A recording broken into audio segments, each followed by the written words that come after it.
کوئی بہت ہی بزرگ فرشتہ ہے۔ وضاحت اس کی یہ ہے کہ اس عورت نے اپنے گھر میں ایک دعوت کا انتظام کیا، تمام عورتوں کو اس دعوت میں بلایا، دعوت کا انتظام اس طرح کیا کہ سب کے لیے ایک تکیہ لگایا، پھل سامنے رکھے اور ہر ایک کو ایک ایک چھری تھما دی۔ ساتھ ہی یوسف علیہ السلام سے کہا کہ مجلس میں آ جائیں۔ جب یوسف علیہ السلام آئے تو وہ انہیں دیکھ کر مبہوت رہ گئیں، ان کے حسن سے اس قدر متاثر ہوئیں کہ اپنا ہوش نہ رہا اور پھلوں کے بجائے اپنے ہاتھ کاٹ ڈالے، لیکن اس کا انہیں احساس تک نہ ہوا۔ سبحان اللہ، کیا حسن تھا جس کی وجہ سے انہوں نے اپنے ہاتھ کاٹ لیے اور خبر تک نہ ہوئی۔ کہنے لگیں یہ تو کوئی فرشتہ معلوم ہوتا ہے، انسان اتنا خوبصورت کیسے ہو سکتا ہے۔ آیت 32 میں ہے، اس وقت عزیز مصر کی بیوی نے کہا، یہ ہے وہ جس کے بارے میں تم مجھے تانا دے رہی تھی۔ میں نے ہر چند اس سے اپنا مطلب حاصل کرنا چاہا، لیکن یہ بال بال بچا رہا، اور جو کچھ میں اس سے کہہ رہی ہوں اگر یہ نہ کرے گا تو یقیناً یہ قید کر دیا جائے گا، اور بے شک یہ بہت ہی بے عزت ہوگا۔ یہ آیت اس بات کی واضح دلیل ہے کہ یوسف علیہ السلام نے برائی کا ارادہ نہیں کیا تھا۔ پھر بات یہیں پر ختم نہیں ہو گئی، بلکہ تمام عورتیں یوسف علیہ السلام پر ٹوٹ پڑیں۔ ان میں سے ہر ایک کی خواہش تھی کہ یوسف علیہ السلام اس سے محبت کریں اور بے حیائی کا ارتکاب کریں۔ اپنی عزت اور شرف کو انہوں نے خاک میں ملا دیا۔ یوسف علیہ السلام کے حسن پر فریفتہ ہو گئیں۔ اس کیفیت کو دیکھ کر یوسف علیہ السلام نے اپنے رب سے دعا کی۔ آیت 33 اور 34 میں آتا ہے، یوسف نے دعا کی کہ اے میرے پروردگار، جس بات کی طرف یہ عورتیں مجھے بلا رہی ہیں اس سے تو مجھے جیل خانہ بہت پسند ہے۔ اگر تو نے ان کا مکر و فریب مجھ سے دور نہ کیا تو میں تو ان کی طرف مائل ہو جاؤں گا اور بالکل نادانوں میں جا ملوں گا۔ اس سے ظاہر ہوا سب عورتیں یوسف علیہ السلام کو اپنی طرف متوجہ کر رہی تھیں۔ انہوں نے ہر طریقہ اختیار کیا، لیکن یوسف علیہ السلام نے کسی ایک کی طرف توجہ نہ دی۔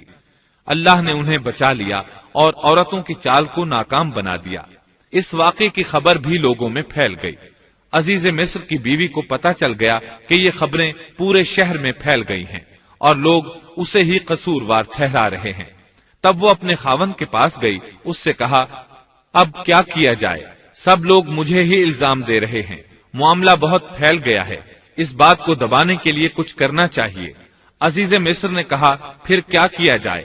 آخر آپس میں مشورہ ہوا، دونوں اس پر متفق ہو گئے۔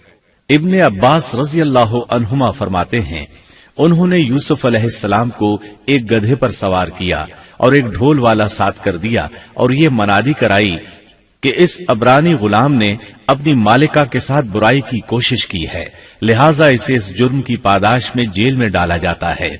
گویا انہوں نے اپنے پر سے الزام ختم کرنے کا یہ منصوبہ سوچا۔ اس بارے میں اللہ آیت 35 میں فرماتے ہیں، پھر ان تمام نشانوں کے دیکھ لینے کے بعد بھی انہیں یہی مصلحت معلوم ہوئی کہ یوسف کو کچھ مدت کے لیے قید خانے میں رکھیں۔ انہوں نے یہ اس لیے کہا تاکہ یوسف علیہ السلام پر تہمت لگائی جا سکے۔ اس طرح یوسف علیہ السلام قید خانے میں آ گئے۔ ان کے ساتھ 2 نوجوان اور قید خانے میں بھیجے گئے تھے۔ کچھ دن ساتھ رہنے کے بعد وہ جان گئے کہ یوسف علیہ السلام نیک سیرت انسان ہیں، عبادت گزار نوجوان ہیں۔ ایک رات دونوں نوجوانوں نے خواب دیکھے۔ صبح ہوئی تو دونوں یوسف علیہ السلام کے پاس گئے اور اپنا اپنا خواب سنایا۔ قرآن کریم آیت 36 میں اس کو یوں بیان کرتا ہے، اس کے ساتھ ہی 2 اور جوان بھی جیل خانے میں داخل ہوئے۔ ان میں سے ایک نے کہا کہ میں نے خواب میں اپنے آپ کو شراب میں چوڑتے دیکھا ہے، اور دوسرے نے کہا میں نے اپنے آپ کو دیکھا ہے کہ میں اپنے سر پر روٹی اٹھائے ہوئے ہوں جسے پرندے کھا رہے ہیں۔ ہمیں آپ اس کی تعبیر بتائیے، ہمیں تو آپ خوبیوں والے شخص دکھائی دیتے ہیں۔ قید خانے کے قیدی بھی جان چکے تھے کہ یوسف علیہ السلام نیک ہیں۔ آپ نے سوچا یہ دین کی دعوت دینے کا بہترین موقع ہے۔ انہوں نے جو کچھ ان سے کہا وہ آیت نمبر 37 اور 38 میں اس طرح آیا ہے، یوسف نے کہا تمہیں جو کھانا دیا جاتا ہے اس کے تمہارے پاس پہنچنے سے پہلے ہی میں تمہیں اس کی تعبیر بتلا دوں گا۔ یہ سب اس علم کی بدولت ہے جو مجھے میرے رب نے سکھایا ہے۔ میں نے ان لوگوں کا مذہب چھوڑ دیا ہے جو اللہ پر ایمان نہیں رکھتے اور آخرت کے بھی منکر ہیں۔ میں اپنے باپ دادوں کے دین کا پابند ہوں، یعنی ابراہیم، اسحاق اور یعقوب کے دین کا۔ ہمیں ہرگز یہ سزاوار نہیں کہ ہم اللہ کے ساتھ کسی کو بھی شریک کریں۔ ہم پر اور تمام اور لوگوں پر اللہ کا یہ خاص فضل ہے، لیکن اکثر لوگ ناشکری کرتے ہیں۔ آپ نے سب سے پہلے اپنا تعارف کرایا، ابراہیم اور یعقوب علیہ السلام کے بارے میں بتایا، اور اس زمانے کے لوگ ابراہیم علیہ السلام کو مانتے تھے۔ ابراہیم علیہ السلام معروف تھے، جانے پہچانے تھے۔ نبی کریم صلی اللہ علیہ وسلم سے پوچھا گیا کہ کریم یعنی عزت دار کون ہے؟ آپ نے فرمایا، عزت دار کے بیٹے، عزت دار کے پوتے اور عزت دار کے پڑ پوتے، یعنی یوسف بن یعقوب بن اسحاق بن ابراہیم علیہ السلام۔ مطلب یہ کہ 4 پشتوں تک نبوت کی فضیلت یوسف علیہ السلام کے سوا کسی کے حصے میں نہیں آئی۔ یہ عزت اور بزرگی کی انتہا ہے۔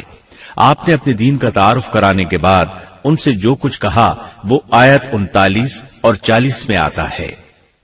اے میرے قید کے ساتھیوں، کیا بھلا کئی جدا جدا پروردگار بہتر ہیں یا ایک اللہ زبردست طاقتور؟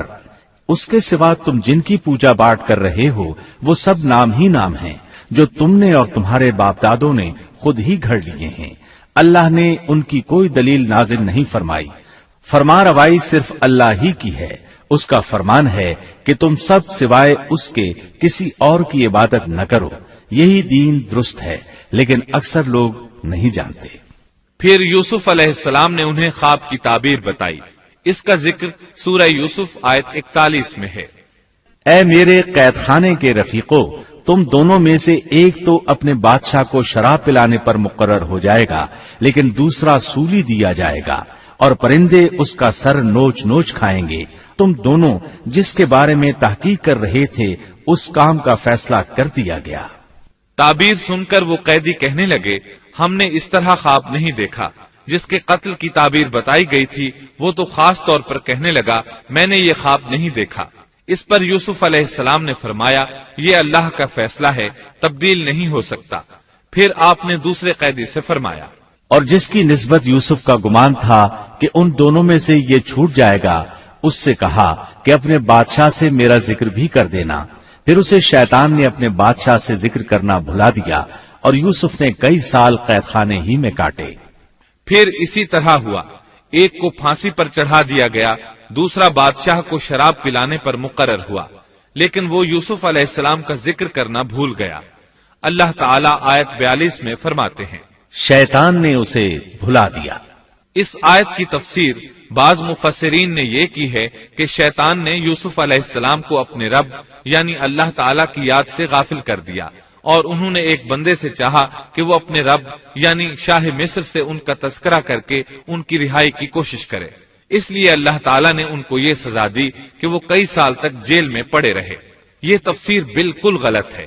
درست یہ ہے کہ فَأَنْسَاهُ کی ضمیر اس شخص کی طرف لوٹتی ہے جس کے متعلق یوسف علیہ السلام کا گمان تھا کہ وہ رہائی پانے والا ہے، اور اس آیت کے معنی یہ ہیں کہ شیطان نے اس شخص کو اپنے آقا سے یوسف علیہ السلام کا ذکر کرنا بھلا دیا، جیسا کہ علامہ ابن کثیر اور دیگر مفسرین نے اسی طرح کہا ہے۔ انس رضی اللہ عنہ سے مروی یہ روایت کہ اللہ تعالیٰ نے یوسف علیہ السلام کی طرف وحی کی کہ اے یوسف، تجھے تیرے بھائیوں سے کس نے نجات دی؟ فرمایا، اے اللہ، آپ نے۔ اللہ نے پھر پوچھا، یوسف، تجھے کنویں سے کس نے نکالا؟ انہوں نے جواب دیا، اللہ، آپ نے۔ اللہ تعالیٰ نے پھر پوچھا، یوسف، تجھے عورتوں سے کس نے بچایا؟ کہا، اللہ، آپ نے۔ اب اللہ نے فرمایا، پھر اب اللہ کے سوا کسی اور سے نجات کیوں طلب کرتے ہو؟ یہ روایت عقل اور نقل دونوں کے خلاف ہے، کیونکہ تکالیف و مصائب سے خلاصی کے لیے دنیاوی اسباب اختیار کرنا جائز ہے، جیسا کہ سورۃ المائدہ میں اللہ تعالیٰ فرماتے ہیں کہ نیکی اور تقوی کے کاموں میں ایک دوسرے کا تعاون کرو، اور یوسف علیہ السلام کا رہائی پانے والے شخص سے اپنی رہائی کے متعلق بادشاہ سے بات کرنے کو کہنا اس آیت کے عین مطابق ہے، اور ایسا کرنا توکل علی اللہ کے خلاف نہیں۔ لہذا مذکورہ بیان کردہ روایت جس طرح سند کے اعتبار سے کمزور ہے، اسی طرح مفہوم کے اعتبار سے بھی قرآن کے خلاف ہے۔ یوسف علیہ السلام قید خانے میں پڑے ہیں، کسی کو ان کی خبر تک نہیں۔ یہ ان کی ایک اور آزمائش تھی، کسی کو خبر ہو تو نکالے۔ آخر کچھ مدت بعد بادشاہ نے خواب دیکھا۔ بادشاہ نے کہا، میں نے خواب میں دیکھا ہے کہ 7 موٹی تازی فربا گائیں ہیں جن کو 7 دبلی پتلی لاغر گائیں کھا رہی ہیں، اور 7 بالیاں ہیں ہری ہری اور دوسری 7 بالکل خشک۔ اس خواب نے بادشاہ کو پریشان کر دیا۔ اس نے کہا، اے درباریو، میرے اس خواب کی تعبیر بتلاؤ اگر تم خواب کی تعبیر دے سکتے ہو۔ انہوں نے جواب دیا، یہ تو اڑتے اڑاتے پریشان خواب ہیں، اور ایسے شوریدہ پریشان خوابوں کی تعبیر جاننے والے ہم نہیں۔ جب وہ خواب کی تعبیر نہ بتا سکے تب اس ساقی کو یوسف علیہ السلام یاد آئے۔ وہ چونک اٹھا۔ ان 2 قیدیوں میں سے جو رہا ہوا تھا اسے مدت کے بعد یاد آ گیا اور کہنے لگا، میں تمہیں اس کی تعبیر بتلا دوں گا، مجھے جانے کی اجازت دیجیے۔ قید خانہ شہر سے باہر تھا، انہوں نے اسے ادھر روانہ کر دیا۔ وہ جیل پہنچا، یوسف علیہ السلام سے ملا اور بولا، اے یوسف، اے بہت بڑے سچے، آپ ہمیں اس خواب کی تعبیر بتلائیے کہ 7 موٹی تازی گائیں ہیں جنہیں 7 دبلی پتلی گائیں کھا رہی ہیں، اور 7 بالکل سبز خوشے ہیں، اور 7 ہی دوسرے بالکل خشک ہیں، تاکہ میں واپس جا کر ان لوگوں سے کہوں تاکہ وہ سب جان لیں۔ تب یوسف علیہ السلام نے خواب کی تعبیر بتائی۔ یوسف نے جواب دیا کہ تم 7 سال تک پے در پے لگاتار حسب عادت غلہ بویا کرنا، اور فصل کاٹ کر اسے بالیوں سمیت ہی رہنے دینا، سوائے اپنے کھانے کی تھوڑی سی مقدار کے۔ اس کے بعد 7 سال نہایت سخت قحط کے آئیں گے، وہ اس غلے کو کھا جائیں گے جو تم نے ان کے لیے ذخیرہ رکھ چھوڑا تھا، سوائے اس تھوڑے سے غلے کے جو تم محفوظ کر کے رکھو گے۔ آپ نے صرف خواب کی تعبیر نہیں بتائی بلکہ علاج بھی بتایا۔ اس کے بعد ایک اور بات بھی بتائی۔ اس کے بعد جو سال آئے گا اس میں لوگوں پر خوب بارش برسائی جائے گی، اور وہ اس میں شیرہ انگور بھی خوب نچوڑیں گے۔ ساقی بہت تیزی سے واپس گیا، بادشاہ کو پوری تفصیل بتائی۔ تب بادشاہ نے کہا، یوسف کو میرے پاس لاؤ۔ بادشاہ کا قاصد واپس آیا اور آپ سے کہا، بادشاہ آپ کو بلا رہا ہے۔ یوسف علیہ السلام نے کہا، میں قید خانے سے نہیں نکلوں گا۔ نبی کریم صلی اللہ علیہ وسلم فرماتے ہیں، اللہ یوسف علیہ السلام پر رحم فرمائے، انہوں نے کس حد تک صبر کیا۔ ان کی جگہ میں ہوتا اور مجھے قید خانے سے نکلنے کے لیے کہا جاتا تو میں فوراً باہر نکل جاتا۔ 7 سال تک قید میں رہنے کے بعد اگر کوئی قیدی سے باہر نکلنے کے لیے کہے اور وہ باہر نکلنے سے انکار کر دے تو یہ بات عجیب ہی لگ سکتی تھی، لیکن یوسف علیہ السلام ہر طرح سے بری ہو کر نکلنا چاہتے تھے۔ چنانچہ آپ نے کہا، یوسف نے کہا، اپنے بادشاہ کے پاس واپس جا اور اس سے پوچھ کہ ان عورتوں کا حقیقی واقعہ کیا ہے جنہوں نے اپنے ہاتھ کاٹ لیے تھے۔ ان کے ہیلے کو صحیح طور پر جاننے والا میرا پروردگار ہی ہے۔ قاصد واپس آیا، اس نے بادشاہ کو یوسف کا جواب سنایا۔ اب بادشاہ نے ان عورتوں کو جمع کیا اور کہا، بادشاہ نے پوچھا، اے عورتوں، اس وقت کا صحیح واقعہ کیا ہے جب تم داؤ فریب کر کے یوسف کو اس کی دلی منشا سے بہکانا چاہتی تھی؟ انہوں نے صاف جواب دیا کہ معاذ اللہ، ہم نے یوسف میں کوئی برائی نہیں پائی۔ پھر تو عزیز مصر کی بیوی بھی بول اٹھی کہ اب تو حق سچ واضح ہو گیا ہے، میں نے ہی اسے ورغلایا تھا اس کے جی سے، اور یقیناً وہ سچوں میں سے ہے۔ یوسف نے کہا، یہ اس واسطے کہ عزیز مصر جان لے کہ میں نے اس کی پیٹھ پیچھے اس کی خیانت نہیں کی، اور یہ بھی کہ اللہ دغابازوں کے ہتھ کنڈے چلنے نہیں دیتا۔ میں اپنے نفس کی پاکیزگی بیان نہیں کرتا، بے شک نفس تو برائی پر ابھارنے والا ہی ہے، مگر یہ کہ میرا پروردگار ہی اپنا رحم کرے، یقیناً میرا پالنے والا، بڑی بخشش کرنے والا اور بہت مہربانی فرمانے والا ہے۔ بعض مفسرین کے نزدیک یہ یوسف علیہ السلام کا قول ہے، اور یہ انہوں نے اس وقت کہا جب جیل میں ان کو یہ ساری تفصیل بتلائی گئی، یا بعض کے بقول بادشاہ کے پاس جا کر انہوں نے یہ کہا۔ بعض مفسرین کے نزدیک یہ بھی عزیز مصر کی بیوی ہی کا قول ہے، اور مطلب یہ ہے کہ یوسف کی غیر موجودگی میں بھی اسے غلط طور پر تہمت لگا کر خیانت کا ارتکاب نہیں کرتی، بلکہ امانت کے تقاضوں کو سامنے رکھتے ہوئے اپنی غلطی کا اعتراف کرتی ہوں۔ یا یہ مطلب ہے کہ میں نے یوسف کو پھسلانے کی کوشش ضرور کی، لیکن واقعہ یہ ہے کہ اپنے خاوند کی خیانت نہیں کی اور کسی بڑے گناہ میں واقع نہیں ہوئی۔ حافظ ابن کثیر نے اسی قول کو ترجیح دی ہے اور اسے سیاق و معانی کے اعتبار سے زیادہ مناسب اور موزوں قرار دیا ہے۔ آیت 54 میں اللہ تعالیٰ فرماتے ہیں، بادشاہ نے کہا اسے میرے پاس لاؤ کہ میں اسے اپنے خاص کاموں کے لیے مقرر کر لوں۔ پھر جب اس سے بات چیت کی تو کہنے لگا کہ آپ ہمارے ہاں آج سے ذی عزت اور امانت دار ہیں۔ تب یوسف علیہ السلام بولے، یوسف نے کہا آپ مجھے ملک کے خزانوں پر مقرر کر دیجئے، میں حفاظت کرنے والا اور باخبر ہوں۔ اسی طرح ہم نے یوسف کو ملک کا قبضہ دے دیا کہ وہ جہاں کہیں چاہے رہے سہے، ہم جسے چاہیں اپنی رحمت پہنچا دیتے ہیں، ہم نیکوکاروں کا ثواب ضائع نہیں کرتے، یقیناً ایمانداروں اور پرہیزگاروں کو اخروی اجر بہت ہی بہتر ہے۔ بادشاہ نے یوسف علیہ السلام کو ملک کا مکمل اختیار دے دیا، اور ایک روایت میں ہے اس نے کہا، یوسف میرا اختیار اب صرف کرسی تک محدود ہے۔ اس طرح تمام معاملات یوسف علیہ السلام کے اختیار میں آ گئے اور خیر و برکت کے سال شروع ہو گئے۔ یوسف علیہ السلام نے ان سالوں سے خوب فائدہ اٹھایا، ہر طرف بھلائی ہی بھلائی ہو گئی، غلے کی فراوانی ہو گئی، جس طرح یوسف علیہ السلام چاہتے تھے اسی طرح خرچ کیا جاتا تھا۔ پھر اس طرح 7 سال ختم ہو گئے اور قحط کے سال شروع ہو گئے۔ اس قحط نے نہ صرف مصر کو بلکہ فلسطین وغیرہ کے علاقوں کو بھی اپنی لپیٹ میں لے لیا۔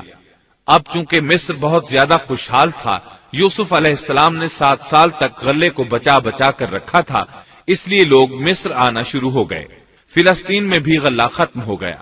یعقوب علیہ السلام اور ان کے بیٹوں تک بھی قحط کے اثرات پہنچ گئے، بلکہ ان کے علاقے میں قحط شدید ہو گیا۔ تلاش کے باوجود غلہ نہیں ملتا تھا، ملتا بھی تھا تو بہت مہنگا۔ فلسطین میں خبر پہنچی کہ مصر کا بادشاہ پرانی قیمت پر غلہ دے رہا ہے۔ یہ خبر اس لیے پہنچی کہ یوسف علیہ السلام پرانی قیمت پر غلہ فروخت کر رہے تھے، چنانچہ فلسطین سے غلہ خریدنے کے لیے قافلے مصر آنے لگے۔ یوسف علیہ السلام پرانی قیمت پر غلہ ضرور دیتے، لیکن ایک آدمی کو صرف اتنا دیتے جتنا ایک اونٹ اٹھا سکتا، اس سے زیادہ نہ دیتے، تاکہ تاجر لوگ مال سٹاک کر کے مہنگا نہ بیچیں۔ اس لیے جو غلہ خریدتا تھا اس کے لیے ضروری تھا کہ اپنے گھر والوں کو ساتھ لائے۔ یوسف علیہ السلام ہر ایک سے پوچھتے تمہارے گھر کے کتنے افراد ہیں، انہیں ساتھ لے کر آؤ، اور اس طرح یوسف علیہ السلام کے بھائیوں نے بھی مصر جانے کا ارادہ کر لیا۔ قرآن مجید میں اس کا تذکرہ یوں آیا ہے، یوسف کے بھائی آئے اور یوسف کے پاس گئے تو اس نے انہیں پہچان لیا اور انہوں نے اسے نہ پہچانا۔ یوسف علیہ السلام نے گندم دینے سے پہلے پوچھا، تم کون ہو، کہاں سے آئے ہو، تم جاسوس لگتے ہو۔ وہ قسمیں کھانے لگے۔ آپ نے پوچھا، تمہارا باپ کون ہے، تم کتنے بھائی ہو، کیا تمہارا کوئی اور بھائی بھی ہے، تمہارا کوئی بھائی فوت تو نہیں ہو گیا؟ اس طرح آپ نے ان سے مکمل تفصیل پوچھی، انہوں نے اپنے بارے میں بتا دیا۔ آپ نے ان سے کہا، اور جب اس نے ان کے لیے سامان تیار کر دیا تو کہا کہ تم میرے پاس اپنے اس بھائی کو بھی لانا جو تمہارے باپ کی طرف سے ہے۔ کیا تم نے نہیں دیکھا کہ میں پورا ناپ کر دیتا ہوں، اور میں ہوں بھی بہترین مہمانی کرنے والوں میں۔ آپ نے ان سے یہ بھی کہا، پس اگر تم اسے میرے پاس لے کر نہ آئے تو میری طرف سے تمہیں کوئی ناپ بھی نہ ملے گا، بلکہ تم میرے قریب بھی نہ پھٹکنا۔ انہوں نے کہا، اچھا، ہم اس کے والد سے تذکرہ کریں گے اور پوری کوشش کریں گے۔ پھر یوسف علیہ السلام نے اپنے غلاموں سے کہا اور اپنے خدمتگاروں سے کہا کہ ان کی پونجی انہی کی بوریوں میں رکھ دو کہ جب لوٹ کر اپنے اہل و عیال میں جائیں اور پونجیوں کو پہچان لیں تو بہت ممکن ہے کہ یہ پھر لوٹ آئیں۔ دراصل یوسف علیہ السلام چاہتے تھے کسی طرح وہ دوبارہ آئیں۔ انہیں یہ خدشہ محسوس ہوا کہ ممکن ہے دوبارہ آنے کے لیے ان کے پاس رقم نہ ہو اور یہ غلہ خریدنے نہ آئیں، اس لیے ان کی قیمت ان کے سامان میں رکھ دی تاکہ وہ دوبارہ آئیں۔ جب یہ گھر پہنچے تو سامان کھولنے سے پہلے باپ سے کہا، جب یہ لوگ لوٹ کر اپنے والد کے پاس گئے تو کہنے لگے، ہم سے تو غلے کا پیمانہ روک لیا گیا، اب آپ ہمارے ساتھ ہمارے بھائی کو بھیجیے کہ ہم پیمانہ بھر کر لائیں